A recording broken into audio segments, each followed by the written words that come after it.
Class দশম শ্রেণী আমি ভূগোলের যে বিষয়টা পাঠ্য পড়াবো যে বহির্জাত প্রক্রিয়া ও তাদের দ্বারা সৃষ্ট ভূমিরূপ। বহির্জাত প্রক্রিয়া ও তাদের দ্বারা সৃষ্ট ভূমিরূপ। বহির্জাত প্রক্রিয়া কাকে বলছে না, যে প্রক্রিয়া ভূপৃষ্ঠের বিভিন্ন প্রাকৃতিক শক্তির সাহায্যে যান্ত্রিক ও রাসায়নিক পদ্ধতিতে ভূপৃষ্ঠের কিছুটা নিচে ভূমিরূপের বিবর্তন ও পরিবর্তন ঘটায় তাকে আমরা বলছি বহির্জাত প্রক্রিয়া। বহির্জাত প্রক্রিয়া এইখানে আমাদের একটা ভূমিরূপ আমরা এঁকেছি, এগুলো তিনটে পদ্ধতিতে। তাহলে বহির্জাত প্রক্রিয়ার তিনটে পদ্ধতি, যে একটা হচ্ছে অবরোহণ, একটা হচ্ছে একটা হচ্ছে আরোহণ, আর একটা হচ্ছে পর্যায়ন বা গ্রেডেশন। অবরোহণ বা ডিগ্রেডেশন কি? আমাদের যে এই যে ভূমিরূপ আছে, এই ভূমিরূপটা আমাদের বিভিন্ন বন্ধুর ভূপ্রকৃতি, কোথাও উঁচু কোথাও নিচু এইভাবে গেছে। এই যে বিভিন্ন প্রাকৃতিক শক্তি সাহায্যে কি হয় না, এই যে উঁচু জায়গাটা আছে, উঁচু জায়গাটা কি হয়, বিভিন্ন প্রাকৃতিক শক্তির প্রভাবে এটা আস্তে আস্তে ক্ষয় পেতে থাকে।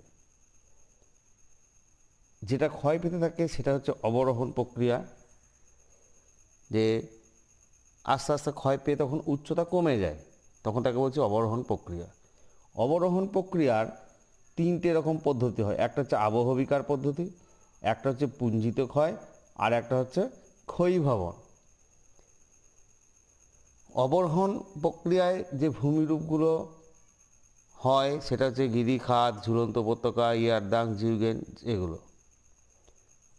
অবরোহণ প্রক্রিয়ায় যে এই যে আবহবিকার অবরোহণ প্রক্রিয়ায় কি হচ্ছে না, আবহবিকার কি বলছে, আবহ মানে হচ্ছে আবহ, এই কথাটা এসছে আবহাওয়া থেকে, আর বিকার মানে হলো পরিবর্তন।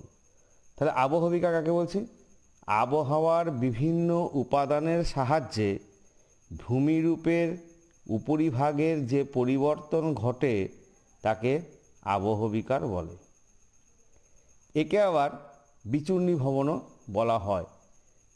এই যে এইখানে বিভিন্ন বড় বড় শিলাখণ্ডগুলো চূর্ণ বিচূর্ণ হয়, সেই চূর্ণ বিচূর্ণগুলোকে আবার দেখো এখানে তিনটে পদ্ধতি, আবহবিকার, পুঞ্জিত ক্ষয় আর ক্ষয়ীভবন।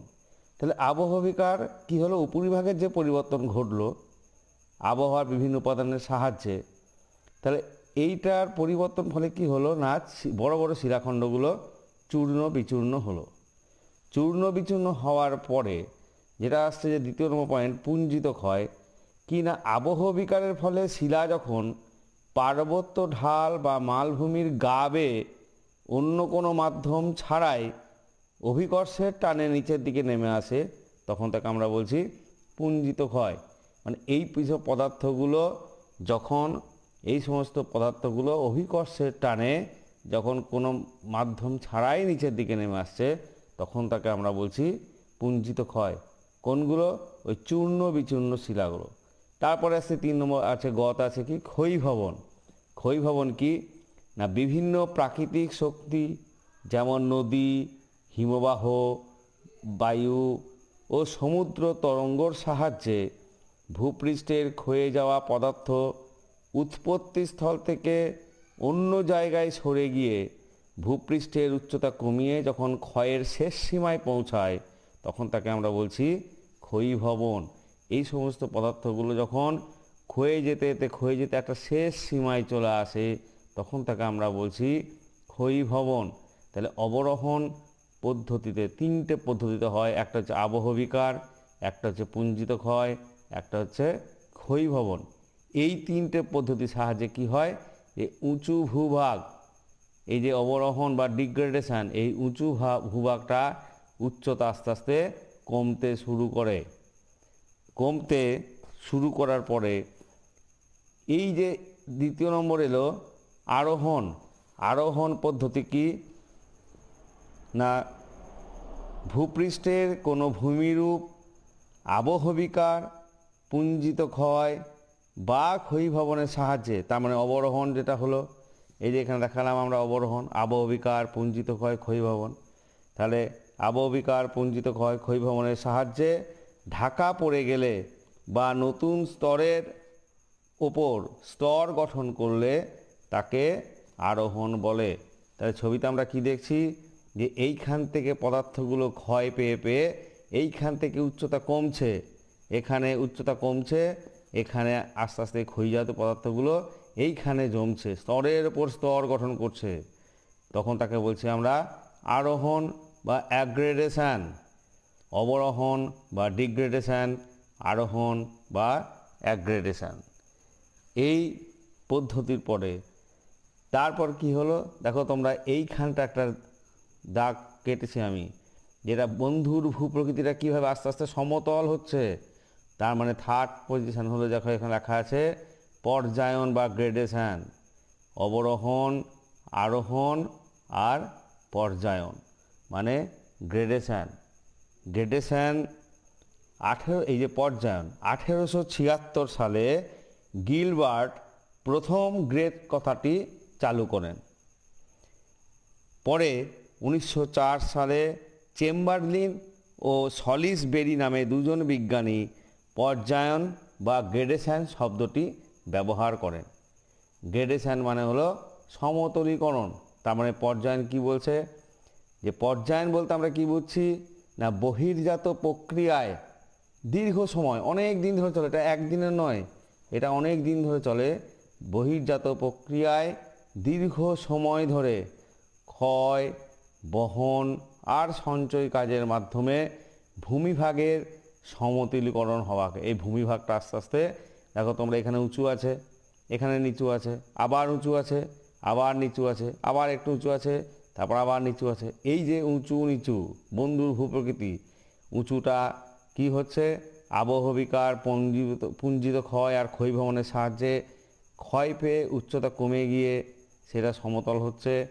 এই ক্ষয়ে যাওয়া পদার্থগুলো কি হচ্ছে, যেখানে নিচু স্থান সেই জায়গাটাতে ভরাট করছে, তার মানে অবরোহণ প্রক্রিয়ায় ভূমিভাগ নিচু হচ্ছে ক্ষয় পেয়ে, আরোহণ প্রক্রিয়ায় নিচু ভূভাগ ক্ষয়ীজাত পদার্থ দিয়ে ভরাট হয়ে উঁচু হচ্ছে, উঁচু হতে হতে একটা সময়ে, দীর্ঘ সময় এভাবে প্রক্রিয়া চলার পর এটা আস্তে আস্তে সমতলীকরণ হচ্ছে, সমান হয়ে যাচ্ছে ভূপ্রকৃতি, সেটাকে বলছি আমরা গ্রেডেশন। এটা কে বলেছেন গ্রেডেশন? 1876 সালে গিলবার্ট প্রথম বলেছিল গ্রেড, তারপরে 1904 সালে চেম্বারলিন ও সলিসবেরি নামে দুজন বিজ্ঞানী প্রথমে গ্রেডেশন কথাটা বা পর্যায়ন কথাটা চালু করে। তাহলে ক্ষয় আর সঞ্চয় কার্য, এটা ক্ষয় হলো, এটা সঞ্চয় হলো, ক্ষয় আর সঞ্চয় কার্যের সাহায্যে কোনো ভূমিরূপ যখন সমান অবস্থায় আসে তখন তাকে আমরা বলছি পর্যায়িত ভূমিরূপ। খুব সিম্পল, ক্ষয় আর সঞ্চয় কার্যের সাহায্যে, এটা ক্ষয় হলো অবরোহণ প্রক্রিয়ায়, অবরোহণ প্রক্রিয়ায় ক্ষয় হলো, আর সঞ্চয় প্রক্রিয়ায় আরোহণ হলো, সঞ্চয় করে আরোহণ হলো। তাহলে ক্ষয় এবং সঞ্চয়ের কার্যের সাহায্যে ভূমিরূপ যখন সমান অবস্থায় পৌঁছায় তখন তাকে বলে পর্যায়িত ভূমিরূপ। এই যে বহির্জাত প্রক্রিয়া, তোমাদের দশম শ্রেণীতে এই যে বহির্জাত প্রক্রিয়া, বাইরের প্রক্রিয়া, বহির্জাত প্রক্রিয়া তার মানে যে প্রক্রিয়া ভূপৃষ্ঠের বিভিন্ন প্রাকৃতিক শক্তির সাহায্যে যান্ত্রিক ও রাসায়নিক পদ্ধতিতে ভূপৃষ্ঠের কিছুটা নিচে ভূমিরূপের বিবর্তন ও পরিবর্তন ঘটায়, তাকেই আমরা বলছি বহির্জাত প্রক্রিয়া। এই বহির্জাত প্রক্রিয়া তোমাদের দশম শ্রেণীতে তিনটে আছে, একটা হচ্ছে নদীর কাজ, একটা হচ্ছে বায়ু প্রবাহের কাজ, আর একটা হচ্ছে হিমবাহের কাজ। এই তিনটে পদ্ধতি তোমাদের ক্লাস 10-এ সিলেবাসে আছে। আজকে আমি তোমাদের বহির্জাত প্রক্রিয়া বললাম, এরপর শুরু করব নদীর কাজ।